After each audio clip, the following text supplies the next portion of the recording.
Inilabas na kanina ang mugshots ng ilan sa mga naaresto dahil sa flood control scandal na nasa kustodiya na ngayon ng National Bureau of Investigation. Kabilang sa kanila ang engineer ng DPWH Mimaropa na nagtago paumano sa isang bahay sa Quezon City. 6 naman ang kusang loob daw na sumuko sa mga otoridad. Sumatotal 16 ang inisyuhan ng arrest warrant ng Sandigan Bayan dahil sa maanumalyang flood control sa Oriental Mindoro. Ngayon ang ibinigay na palugit ng palasyo para sa kanilang pagsuko. Kaya nagbabala na mismo si Pangulong Bongbong Marcos sa mga hindi pa rin umano nagpaparamdam, kabilang ang dating kongresistang si Zaldico.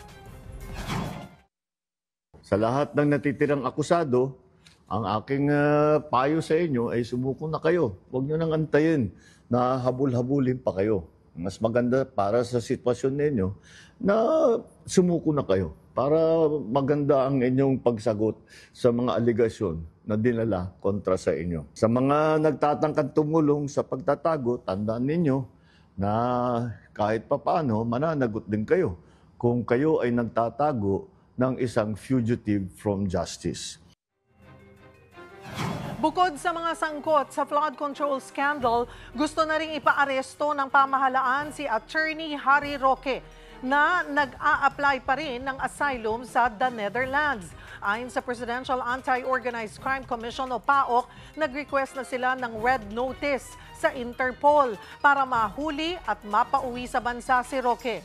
Kasama si Roque sa 50 inisyuhan ng arrest warrants ng Angeles City Regional Trial Court noong Mayo pa sa kasong qualified human trafficking kaugnay sa Pogo sa Porac, Pampanga. Kaugnay pa rin sa pagpapaaresto sa mga sangkot sa maanumalyang flood control project sa Oriental Mindoro, 8 na sa mga wanted na individual ang hawak ng mga otoridad. Kaugnay niyan, makakausap natin si Brian Castillo. Brian, pwede bang pangalanan yung mga naaresto na at ano ang mga kaso sa kanila? Cheryl, hawak na nga ng mga otoridad ang 8 sa 16 na individual na ipinang-aaresto ng Sandigan Bayan kaugnayan din sa mga maanumalyang flood control projects sa Oriental Mindoro. Kabilang sa mga yan, itong si Gerard Pacanan na dating Regional Director ng DPWH Mimaropa. Kasama rin sina Jean Ryan Alurin, Ruben De Los Santos, Dominic Gregorio, Felizardo Casuno, Juliet Cabungan at si Engineer Dennis Abagon. Cheryl. Brian, lahat ba ng mga ito ay sumuko? Kasi isa raw sa mga nadakip ay natagpuan pa sa bahay ng isang vice mayor. May pangalan ba tayo ng vice mayor na ito at kasama rin ba siya sa iniimbestigahan? Cheryl, 6 sa mga yan ang naaresto ng PNP Criminal Investigation Detection Group o yung CIDG, habang isa ang inaresto naman ng NBI. Sa 8 hawak ngayon ng otoridad, ayon sa PNP, iisa lang daw sa mga yan yung kusang loob na sumuko sa kanila. At yan ay ang dating Regional Director ng DPWH Mimaropa na si Gerard Pacana. At tama nga sila, kinumpirma nga ni Secretary Remulla na nakitiyak daw sila na sa bahay ng pagmamay-ari ng Vice Mayor ng Bansud Oriental Mindoro sa Quezon City, itong naaresto si Engineer Dennis Abagon. Hindi pinangalanan ni Remulla ang sinasabi niyang Vice Mayor. Iniimbestigahan daw nila kung bakit naroon ang inarestong engineer at kung ano yung nature o dahilan ng kanyang pananatili doon. Incumbent Vice Mayor yan. Sir, hindi malinaw kung incumbent ba o hindi. Ang sinabi rin talaga ni Secretary Remulla ay Vice Mayor daw ito ng Bansud sa Oriental Mindoro. Ano yung lugar ulit? Bansud, Oriental Mindoro. Bansud. Alright. Okay.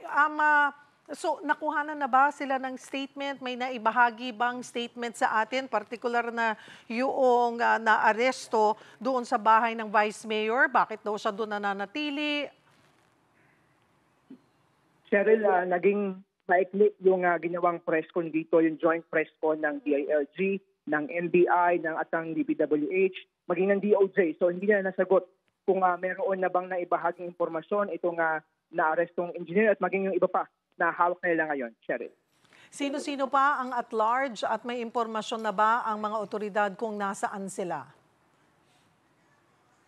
Cheryl, 8 individual pa yung at large, 4 sa mga yan yung nasa abroad kabilang na itong si dating Congressman Zaldico. Hinala nga ng mga otoridad, gumagamit daw ito ng iba pang passport at may ibang pangalan kaya nakakapagpalipat-lipat pa ng bansa. Natukoy na rin yung kinaroonan ng ilang tauhan niko mula sa SunWest. Si Aderma Angeli Alcazar, na President and Chairman ng Board of Directors ng SunWest, ay nasa New Zealand. Ang treasurer naman na si Cesar Buenaventura ay nasa New York sa Amerika. Si Mon Texas, samahayo naman na OIC Chief Planning and Design Division ng DPWH ay nasa Jordan. Ang mga yan daw ay nagpaabot na ng kahandaang sumuko at tutungo sa Embahada ng Pilipinas sa kanilang bansang kinaroonan para may proseso nga yung kanilang repatriation. Cheryl. Okay. So maliban doon sa apat, lahat sila except for Zaldico ang nagpaabot na ng willingness na sumuko. Yes, tama ka dyan, Cheryl. No? Nakipag-ugnayan na sa mga law enforcement agencies at sinabi nila na handa sila magpunta na sa mga embassies ng Pilipinas doon sa mga bansang kinaroonan para nga maiproseso na yung kanilang pagbabalik sa bansa. Cheryl. Hanggang ngayon na lang, araw, yung ibinigay na palugit nga ng palasyo para sa kanilang pagsuko. So, paano yung mga hindi mahuhuli hanggang ngayong araw? Cheryl, naging mainit yung babala ng Secretary Remulla doon sa mga may warrant of arrest na kahit saang lugar pa raw sila o bansa pa magtago, ay sila ay hahabulin at haharapin ng mga otoridad. Ng kalihim, mas mabuti raw kung susuko dahil hindi magagarantiya kung ano man ang posibleng mangyari sa kanila kung patuloy sila magtatago sa batas. Pakinggan natin ang pahayag ni DILG Secretary John Vic Remulla. Binabalaan po namin na lahat ng gustong tumulong, lahat ng gustong tumulong itago ang mga ito ay may kaparusahan na katumbas hanggang sa kanilang ginagawa. Our best advice to all who have warrants of outstanding warrants of arrest against them, surrender as soon as possible. If we go on a manhunt after you, we cannot guarantee the results.